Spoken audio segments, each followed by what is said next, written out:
Good morning, Brew Daily Show. I'm Neal Fryman. And I'm Toby Howell. Today, how economic history could be made at a hunting lodge in Wyoming. Then another billionaire is blasting off to visit space, but this time they're planning to spacewalk. It's Friday, August 23rd. Let's ride.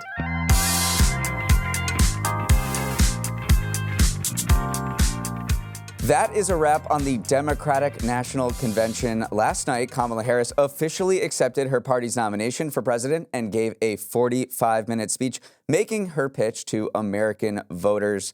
But ahead of the speech, the internet was buzzing over potential appearances by a special musical guest, Taylor Swift, Beyoncé. But in the end, neither showed up. Toby, how did this happen? How did this rumor even start? This turned into a very fascinating case study in how the internet does spread rumors. I mean, it started from a single anonymous blue checkmark account on X with 600,000 followers. They tweeted out how they were sworn to secrecy, but a big guest was potentially on the cards. But then things really got out of control when the White House political director tweeted out a bee emoji, seemingly confirming rumors that it was Beyoncé that would be the surprise guest. But then she walked it back, saying the bee meant nothing, and used the classic excuse of, my kid accidentally tweeted it out. That's always a classic. By that point, though, it was too late. The rumor mill was fully turning. TMZ actually reported as well. So it was just interesting to see how once a snowball reaches critical velocity, it's very hard to put back.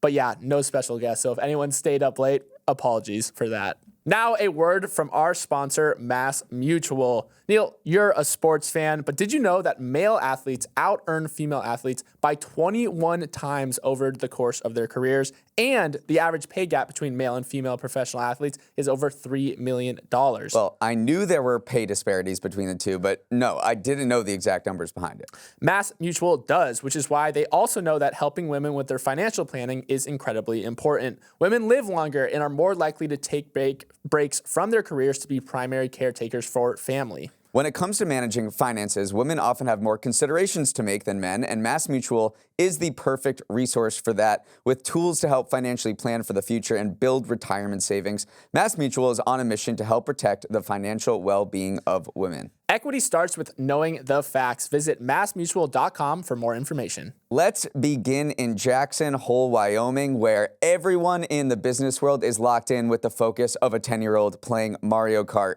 That's because the resort town is currently hosting the most important economic event on the calendar. And later this morning, Fed Chair Jerome Powell will deliver what may go down as a history-making speech. To learn why, rewind to 2022. The economy was hotter than gas station coffee. Job growth was surging, but so was inflation. At a speech at Jackson Hole that year, Powell warned that he had no choice but to jack up interest rates to tame inflation and warned Americans that they'd feel economic pain as a result. The S&P 500 plunged 3.4% that day. Fast forward 2 years, and the pain that Powell predicted hasn't really materialized. In the span, the Fed raised interest rates to 23-year highs to slow the economy, but consumers powered through, the job market was resilient, and inflation has dropped to almost normal levels. So today, Powell will sing a totally different tune than 2 years ago. He'll likely talk about the plan for lowering interest rates. While inflation has been put on a leash, the jobs picture is showing signs of weakness. So the Fed's priority has shifted from inflation to preventing unemployment numbers from growing. Toby, what do you expect to hear from Powell today? Well, one key stat that I will be looking at is in Powell's Jackson Hole speech last year, he used the phrase labor market just 13 times. Compare that to his use of the word inflation, which he said more than 40 times. I would imagine that the pattern will be reversed this time around. The labor market and the revision that happened earlier this week is definitely the most important things right now for Powell.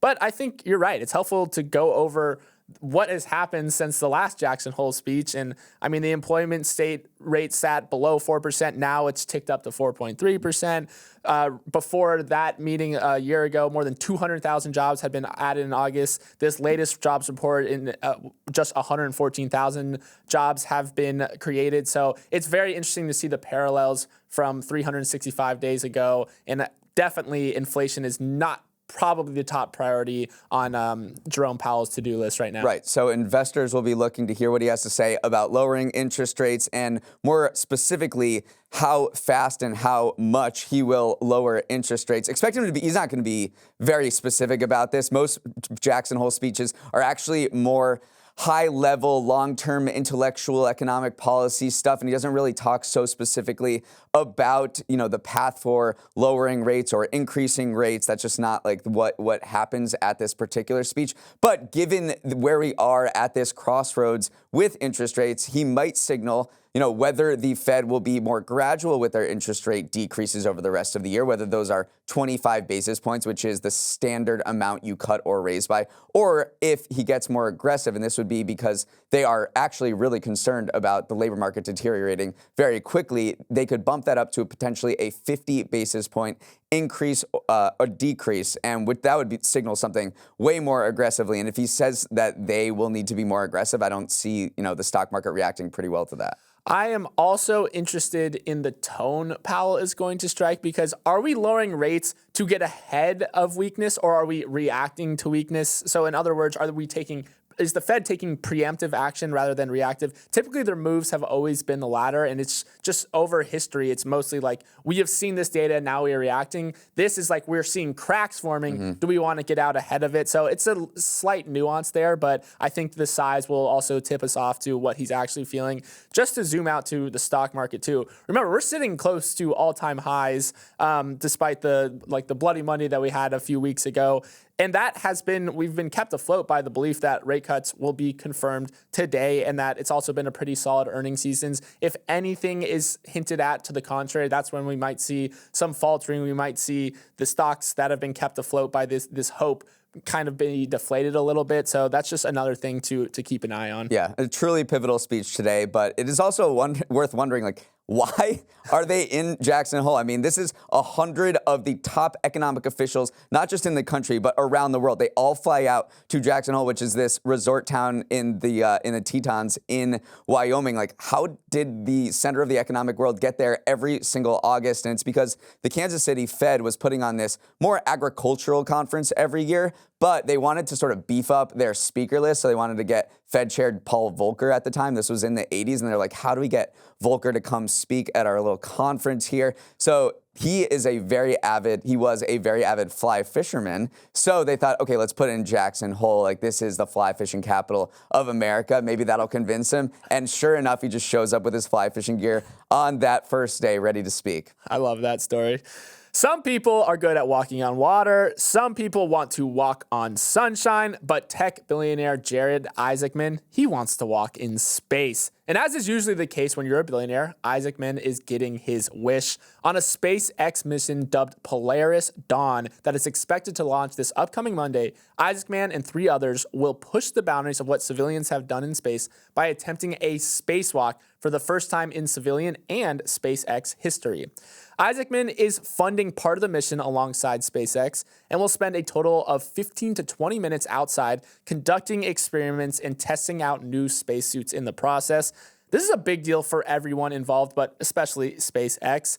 It has plenty of experience with human spaceflight at this point, launching 9 crewed NASA missions and 4 private crew ones since 2020. But a civilian walking in space, it's a whole different ballgame, Neal. This is the total opposite of the joyrides we've seen billionaires take to space. So I looked up how high a Blue Origin flight goes. This is what William Shatner, Michael Strahan, Jeff Bezos have done before. That goes to 62 miles above the Earth. Where this spaceflight is going, they're not doing the spacewalk, but they're going as high as nearly 800 miles above Earth, and they're doing this spacewalk around 435 miles above Earth. This is just complete leaps and bounds, way more significant, way more risky. It's actually pushing the envelope forward with what we can do in space. So this has, think of the space tourism stuff that Blue Origin and Virgin Galactic are doing as completely different than what's happening here, which is a very ambitious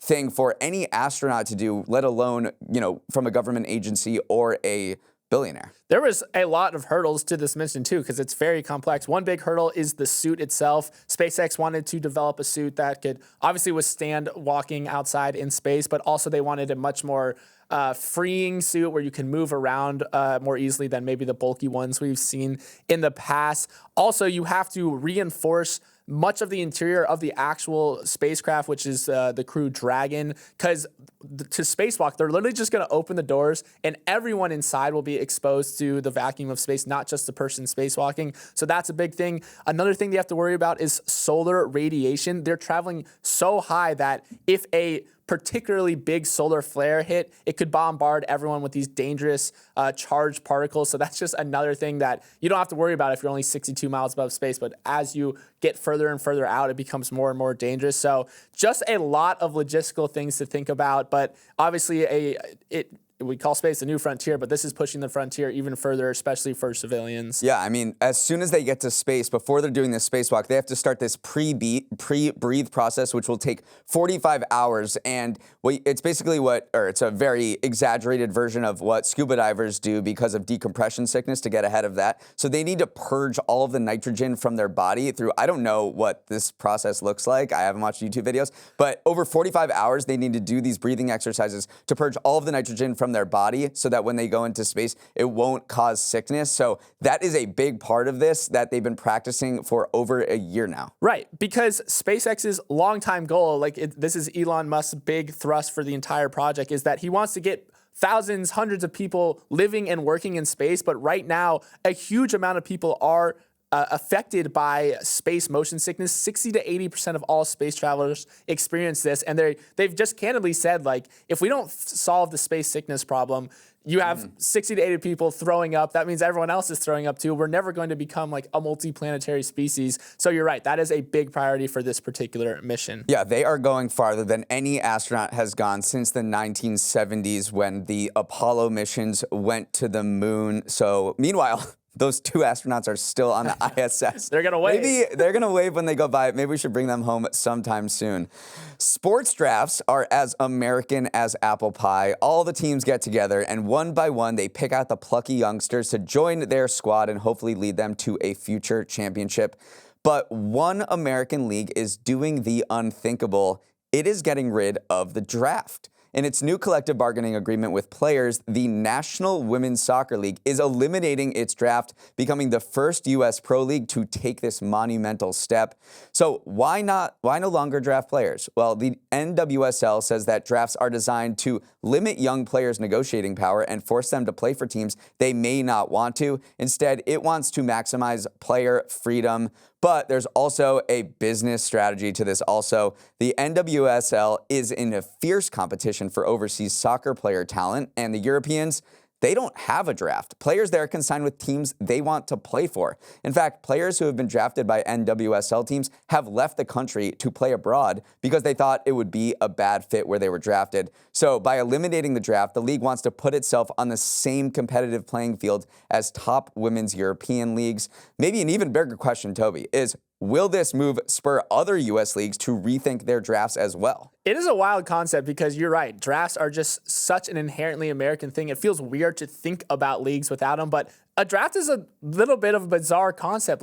As a player, you have no say over where you're going, where you're about to apply your trade, where your career is going to take off. And oftentimes players get put in these bad situations. Like the Jets. If you get drafted by the Jets, you have to play there. That's turning around there. It's not the worst place to land these days. But yeah, essentially the NWSL looked at it and said, this is a very antiquated model. The initial idea behind drafts was to make it so all the best players didn't flock to all the best teams and help maintain competitive parity. But what they're doing instead is just empowering players. They're saying, this is the new era that we want to enter into. This is what the world is doing. Let's do it here in the NWSL. It's definitely a little bit of a risk because potentially all the best players say, I want to go play for Angel City FC. I want to go get the biggest contracts. But that is how the rest of the world operates when it comes to soccer. They'll still have salary caps. They'll still have things that do maintain a bit of competitive parity. But I think player empowerment is never a bad idea. So this is great from the NWSL. Yeah, I mean, this is just an acknowledgement that they operate in a very different landscape than maybe other sports leagues in the United States that are more monopolies. I mean, the NFL is a monopoly over its sport. No other player is going to play for a football squad outside of the NFL, so they can have this draft. I don't think the NFL draft is going anywhere. It's like a multi-billion-dollar event now where 400,000 people are coming and millions more are watching on TV. But the NWSL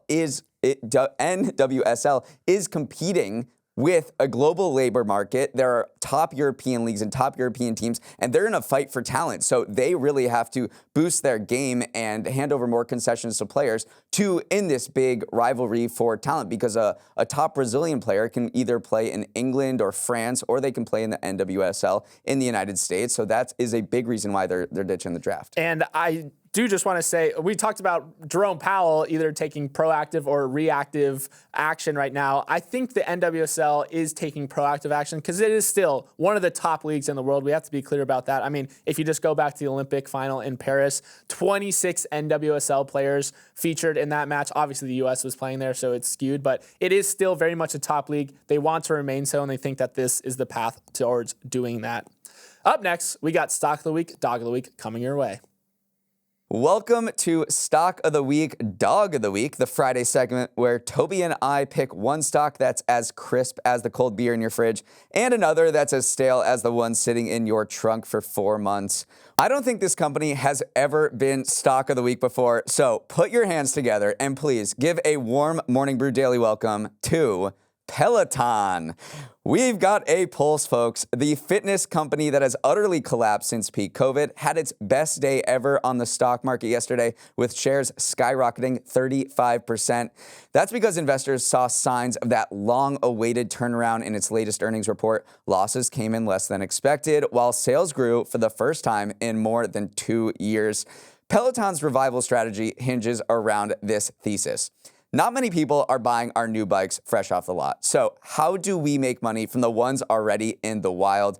Facebook Marketplace is flooded with old Peloton bikes going for at least $1,000 cheaper than the retail price. One idea, focus on the Peloton app that costs $44 a month. Get people hooked on classes that don't require actual hardware. This seems to be going pretty well, though hardware sales fell 4% last quarter. Subscription revenue grew 2.3%. Okay, here's another idea. Find a way to get a cut when someone sells their used Peloton bike. Aha! Peloton is now requiring a $95 used equipment activation fee that applies to people who buy a Peloton machine directly from a previous owner. Toby, this company's CEO resigned in the spring, and it just had its best day ever. Maybe anarchy is the way to go? The funniest part about this whole stock jump to me is that the sales growth that we experienced for the first time, it was 0.2%. Hey. So we'll take what we can get. Hop on those stationary bikes, folks. We are going to the moon. But I get it. I mean, first year-over-year revenue growth since 2021. Also, when they did it was significant, too, because sales are typically lower in the summer. I mean, this is what kind of crushed Peloton the first time around, that everyone said, wait a second, I can go work out outside. Like, I can go experience the sunshine. So they did it in the summer when most people are out and about, focused on traveling. It's not even the holiday period. So I'm back, baby. Like, Peloton has had a rough go of it recently, but I think that they're making these cost-cutting measures are finally taking place, and we're seeing a much more enthusiastic investor reaction to it. But you're right. It is a 0.2% sales increase. This company is still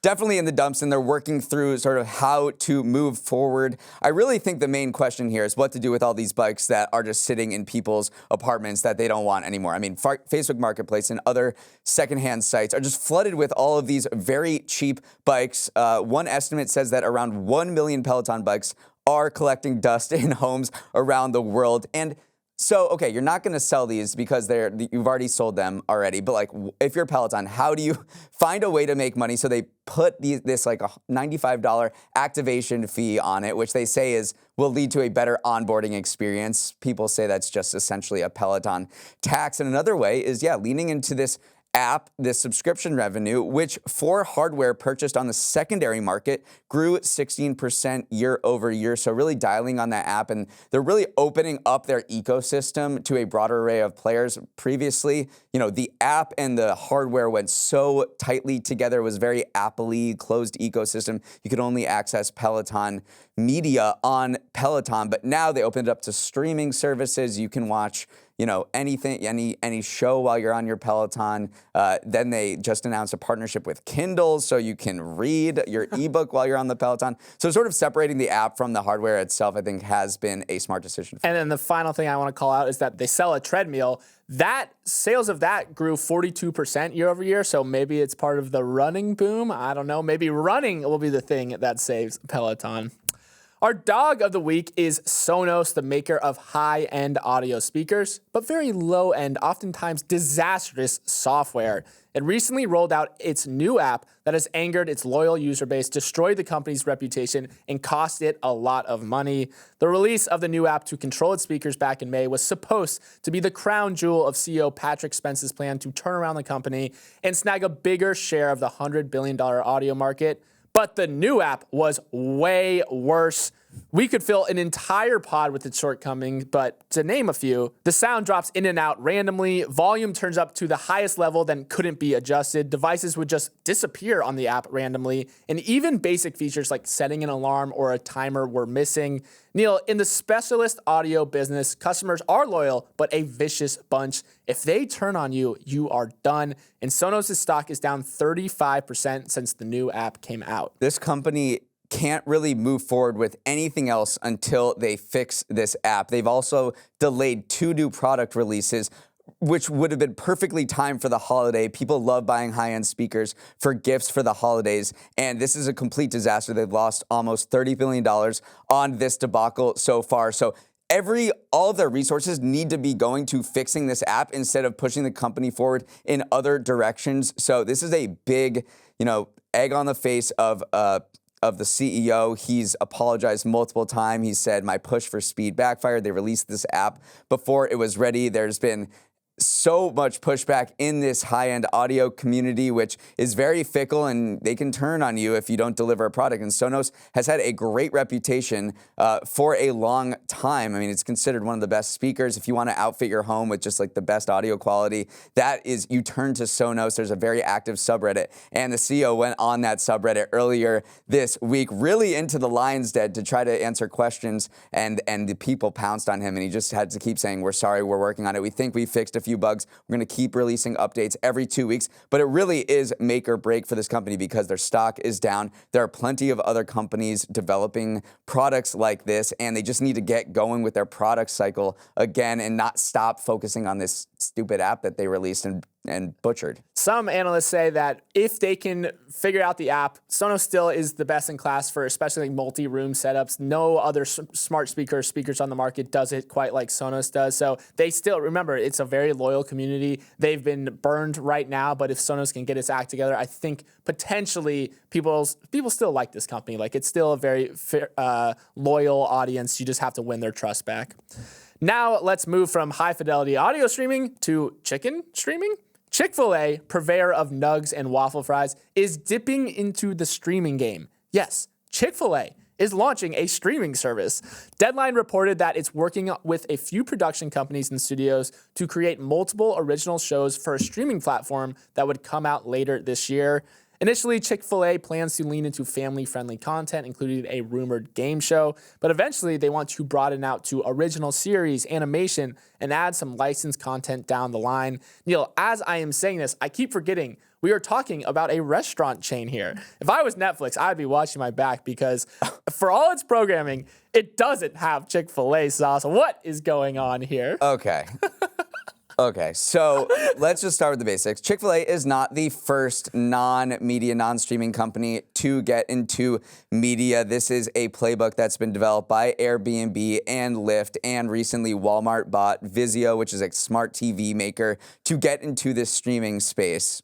That said, I don't get it. You're gonna have to explain it to me. Is it to sell ads on the streaming service? But it also comes at a time like when streaming is contracting. Companies are spending far less on shows because there's so much competition. Everyone's already subscribed to every platform that they're already gonna be subscribed to. I just can't imagine anyone is gonna be watching a Chick-fil-A game show when there's so much other content to watch. So please, what's the argument? Well, I won't start with the argument. I'll actually start with why this is not so far-fetched for Chick-fil-A to actually do. Because remember, Chick-fil-A is owned by the Cathy family, whose family trust was actually big in the foundation of this company called Trillis Studios, which is this Atlanta-based studio that has worked very extensively with Marvel. So they do have some entertainment industry pedigree. They have the infrastructure to potentially set this up. But I think you just have to, we're saying streaming platform, which is what is tripping a lot of people up. But if you think about it, like you mentioned,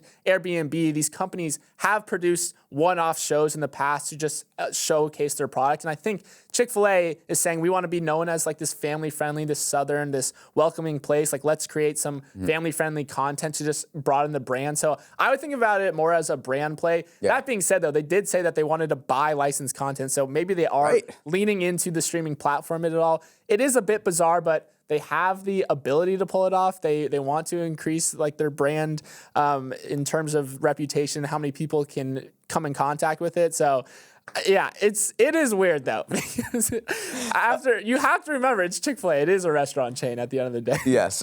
Let's wrap it up there. Thanks so much for starting your morning with us. Have a wonderful Friday and an even better weekend.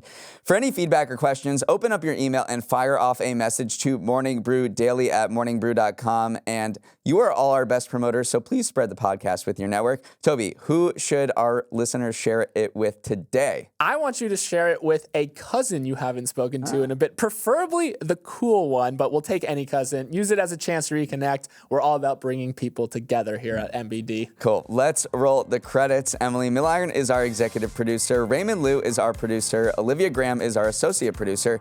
Uchenna Ogu is our technical director. Billy Menino is on audio. Hair and makeup is on the market for a used Peloton if anyone has one lying around. Devin Emery is our chief content officer, and our show is a production of Morning Brew. Great show today, Neal. I wish you all well.